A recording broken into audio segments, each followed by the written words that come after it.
So we can start whenever you're ready. All right. So my name is Mark Cabeliza. I'm currently serving as the California State FFA President for this year. I come from the central coast of California in the small city of Santa Maria. And that's just a little bit about me. All right, yeah. So I think this is episode like 5 or 6. I'm very excited. We have a very awesome person with me today. I'm nervous because I've been waiting on this all week. So we're going to start with, when did you get into FFA?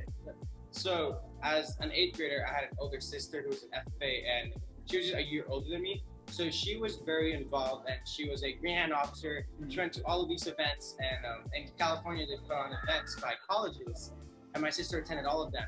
And like as an 8th grader, I was like, no way, I could travel all up and down California for free, and I can like have fun with it and compete. So I was like, you know what, I'll get into this.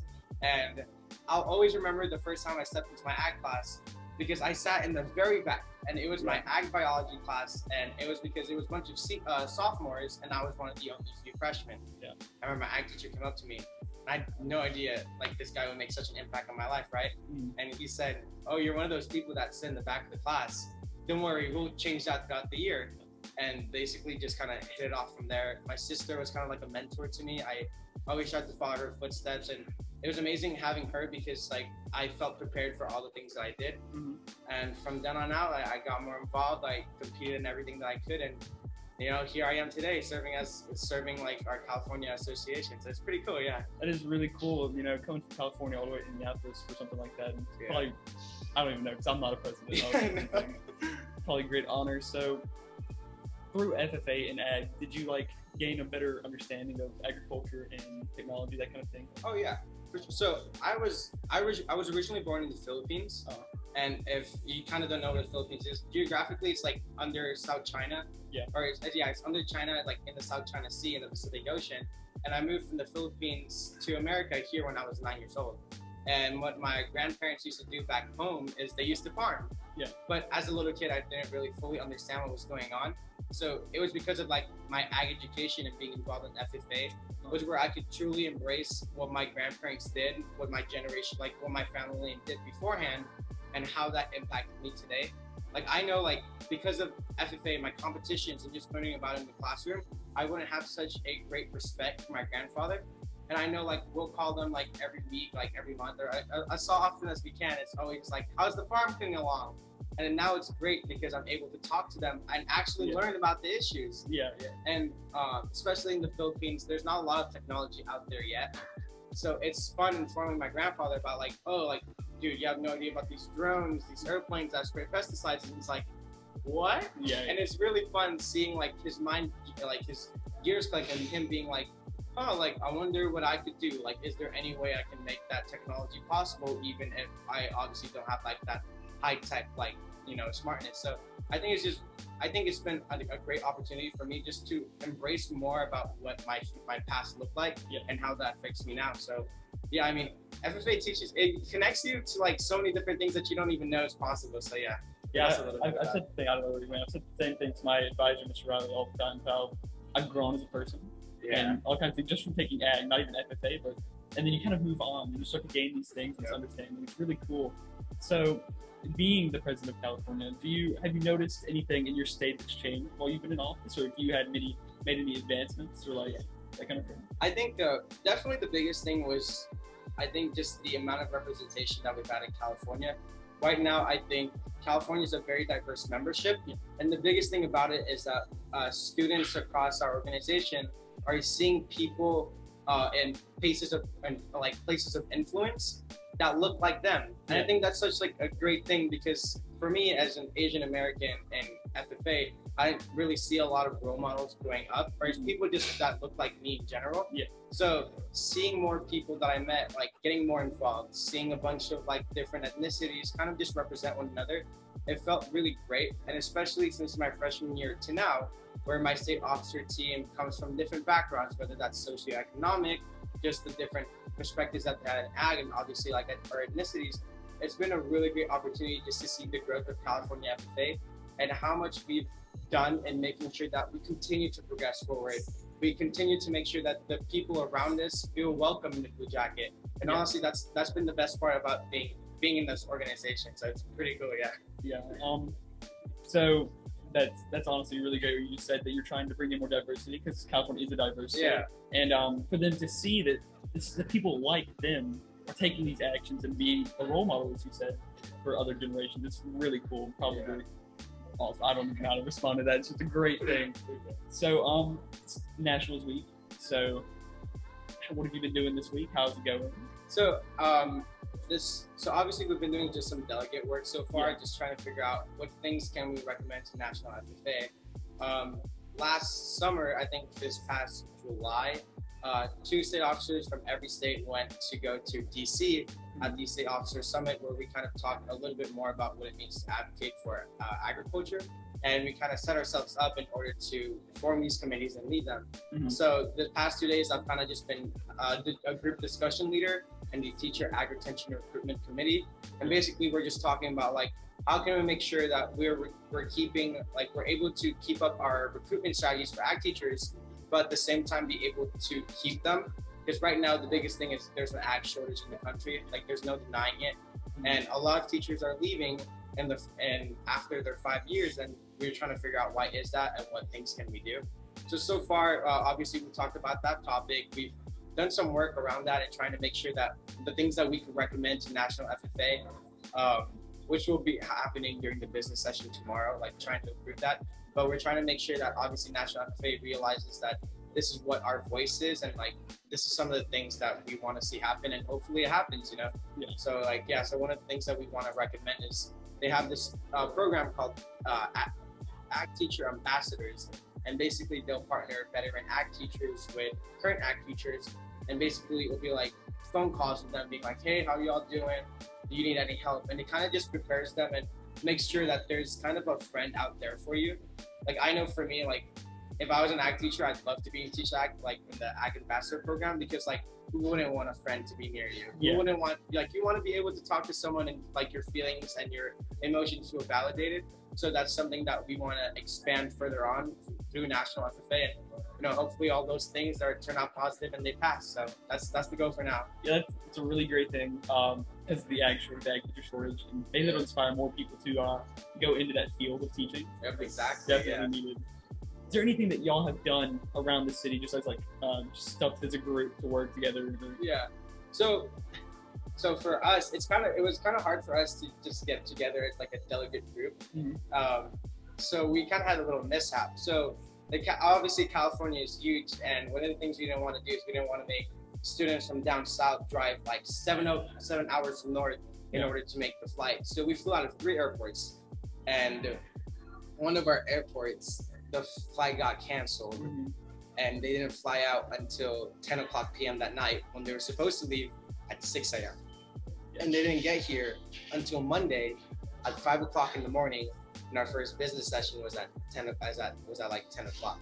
So it has kind of been a little bit hard trying to coordinate with all of us, but on Monday we were able to do this I guess like this ice cream social between us, and it was supposed to be with Oklahoma, but Oklahoma got stuck with some flight troubles as well. Like the flight basically just took everything out for us. But we dressed up in costumes. We basically just had ice cream social, just get to meet a little bit more about the delegates from California, because like the way in order to become a national delegate for us, you have to have an application process. And basically we choose who we think will best represent this association and its values. So I think a lot of us didn't know each other quite yet. Obviously some of us knew each other because we were like regional officers, which I think for yours is called like districts or areas. I'm not entirely sure. Yeah. But it was nice getting to meet people, seeing like all the different costumes. Some students dressed up in like 4-H uniforms. 2 people dressed up as a blow up cow and an angel, and they called themselves Holy Cow Duo. So it was really exciting. And then after that, we actually invited Texas. We just finished our caucus right next to our rooms. We're like, hey, y'all want to get some ice cream and some pizza? And basically we did that, and next thing you know, we were talking to Texas, just getting to know a little bit more about them. So I think that's something that we've done as a state that has actually been really fun. Just because we've actually just been able to just like we get out of our comfort zones and meet new people.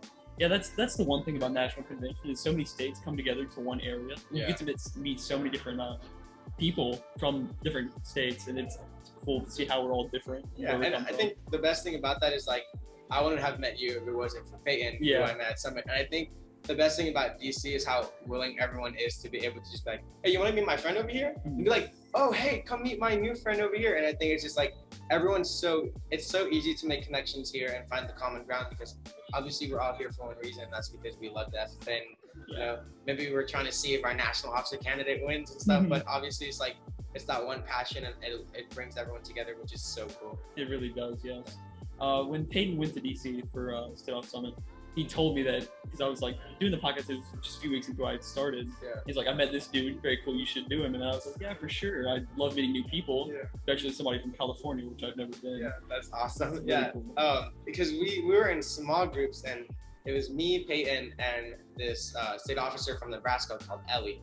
And basically we were just talking about some just different topics that we think we wouldn't agree on. So one of the things that we talked about was like 4-H and immigration policies. And I think the coolest part about that was how willing we were to listen to one another's sides. And especially like, I think something that got brought up was like in social media nowadays, it's people are just attacking one another and not taking time to actually be informed and be reasonable and making sure that our emotions are not getting the best of us. So I think that's why I love that guy. I love that guy, Peyton, because I think he was just so relaxed. He was so willing to listen. And I think if there were more people like Peyton, I think we'd do a better job at this one. Yeah. So another thing that we do here is the national contest or CDEs, LDE things. Are there any that you personally compete in? Oh yeah. So I used to compete in actually Parley Pro. So that's one of the competitions. We wanted to state, but we just got smacked around by like the better teams. I competed, I think, in almost every LDEs possible, which is creed, impromptu, prepared, not job interview, or extemp. And it was just like, it was always fun because I would be able to make it to kind of the state level. But it's just, there's some great people from California who I'm just like, wow, this is amazing how well you're just well-spoken. On the CDE side, some of the things I've tried out is actually land judging, as well as marketing plan, and as well as citrus. But I wasn't able to go to any citrus competitions because of COVID, obviously. So all of our contests was online. And then my marketing plan team, it was actually really funny because the organization that we partner up with was a grassroots pumpkin patch that actually me and a couple of my friends and ag teachers started from the very beginning. So that was pretty cool, just being able to kind of connect those two things and making sure that, you know, like, let's see if we can, and it was just, we had fun with it. And I think that's the best part about like the CDs and LDs, because like, you're not gonna remember like competing, you're gonna remember the memories you made with like practices, like the people you meet at the conference that you're competing. So yeah, I mean, those are some of the things that I've competed in. They're not just competitions against each other, but it's a way to connect and grow. It's cool. Like, me and her came up with the forestry tree for nationals, and the whole way we were looking at trees, and we knew nothing about trees. And so it was just really cool to see how we all work together. And, just watching the forestry team work. Yeah, that's awesome, man. On that subject, do you have like a favorite CDE or LDE? I think if there's a CDE that I could recommend to everyone, I think it would definitely be Creed. It's just like the foundation. Obviously, it's our creed. Like that's the foundation of our organization. And I think just learning a little bit more about that. Like for me, in my freshman year, I was like, this is kind of tacky and cheesy. But the more you progress forward, the more you're in, I guess, in FFA, you learn how like kind of deep rooted that is. Like some of the things, like I believe in the future of agriculture, right? It's just like, that's what we do every day. We're trying to make sure that the future of agriculture education, as well as FFA students, are set up, whether we're chapter officers, state officers, district officers. Like something we're all trying to do is just make this a better place than when we leave it, you know? So I think that's the competition that I would recommend people to do. And especially as a freshman, it really helps you get out of that comfort zone, because it's just like, we don't public speak in middle school. Oh, I don't know how they do it in Louisiana, but yeah, we definitely don't public speak. And everyone's scared. So I think that's just like one of the best like starting ones, and just to gain confidence throughout like, you know, the next 4 years of high school. So when I first came into ag as a freshman, I was very shy and sat back in class, and not him, but my other ag teacher has seen me grow and do different things. It's cool to see these kids, these freshmen coming in from the middle schools, and they're like, this is weird, I don't know if I like this, and they slowly grow to like, I want to do this. And it's a really heartwarming feeling where it's just like, oh my God, I can't believe that that was me. Mhm. And it's seeing them, I guess, just progress forward. It makes you happy because you know that with them, they'll probably see the same thing moving on in the future, where when they're a senior, they'll see these freshmen come up and, you know, be scared, but then start progressing forward. And I think that's literally I think that's one of the best parts about being an officer, just being an FFA in general, is just seeing the progress everyone makes, especially like just the smiles and memories that you make. So Yeah. that's pretty cool. So I'm a junior right now, and we were talking in class one day. The freshmen are next door, so we saw this, and they're like, "This is kind of weird." I was like, I used to be like that. Yeah. But I'm not anymore. Let's see the next thing. What is your favorite FFA memory? Oh. Or like ag? Yeah, I think the best, I would think my most favorite FFA memories would definitely just be like the multiple car rides that we've had, whether it was conferences or to my SAEs. Mhm. Definitely, there was times, because my SAE, it was my freshman year, and it was the first time we ever started this pumpkin patch. And it was a pumpkin patch for our community because everywhere else you have to drive 40 minutes away from it. And we were just like, you know what, let's see if we can start one here in our community and make it family friendly so that people can come and learn a little bit more about agriculture as well. I remember there'd be so many times during lunch where we'd come to our ag teacher's classroom and just be like, do you guys want to go out to the patch and see what work we can do? And we just say yes. And we go straight from after school, from 3 o'clock all the way sometimes until 9 o'clock, just making sure that the information we're putting out, the decorations, the pumpkins, were like getting to what we wanted them to be. And I think those memories of making sure, or like those memories of the spontaneous things, Mhm. and then eventually it all piling up to a culmination of us opening Yeah. and seeing how many people came in and talked to us about how amazing this was, how it was something that they didn't realize they would really like, but they like learning about the agriculture, having their kids kind of explore and learn a little bit more about different pumpkin varieties, and obviously like getting on the bouncy castles and then the corn maze. So I think my favorite ever FFA memory would just be like knowing that all of our hard work that first year just really hit home, and it made us feel heartwarming that we were actually making some change in our community. That's awesome. That's really awesome. Yeah. So the SAEs, those are also a really great way to introduce what you're doing into the agricultural scenes. Yeah. Really great way to get started. Yeah. So that's almost everything I had. Unless there's anything you want to add. I think this podcast is really cool. We started one my senior year because obviously for COVID, and we were like, what's the best way we could interact with members and they can like listen to some people? So we started a podcast as well, but then we just got swamped and stuff, obviously, because a lot of us were graduating. Yeah. Everyone was doing their own things with sports. So I think this is a really great opportunity for people to just learn a little bit more about FFA. I think that this is honestly like such a cool thing that not a lot of people do. And I commend you for it, and I respect you so much. So thanks for having me on today. Yep, anytime, man. It's fun. So that's it. You want to finish now? All right, perfect. See y'all next time. That's cool.